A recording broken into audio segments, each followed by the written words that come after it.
Yes. Um, you know, considering the argument that you can do what you're doing and it doesn't violate the laws of this state in the United States and other nations, yes. Um, you can't.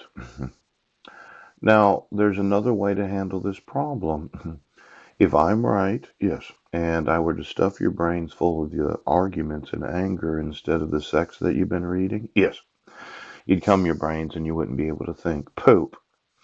Now, for every individual in the top secret family that said, no, this is the way that we're going, the idea that you can't have an argument with somebody about what the law says because you just can't get upset. You get frustrated. And then when you feel that frustration and anxiety right now, all of a sudden you don't have your brains. Now, I'm the individual that said, well, I'm not going to come to find out. Right. I'm not going to sew in. Yes.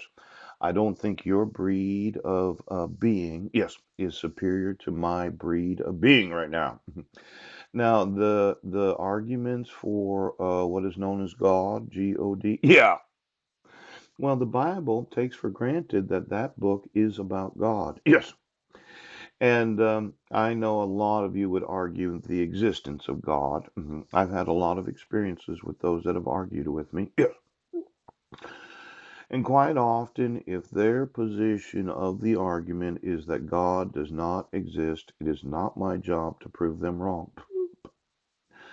But if they want to argue with me about my belief in God, yes, I will argue with them about the existence of God. Yes.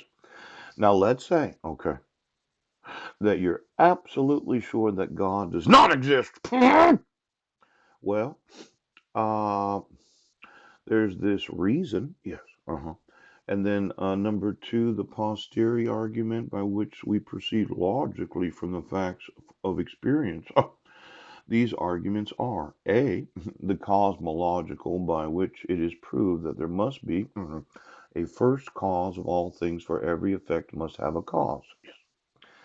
Now let's look at the first cause of my rights being violated. Violated!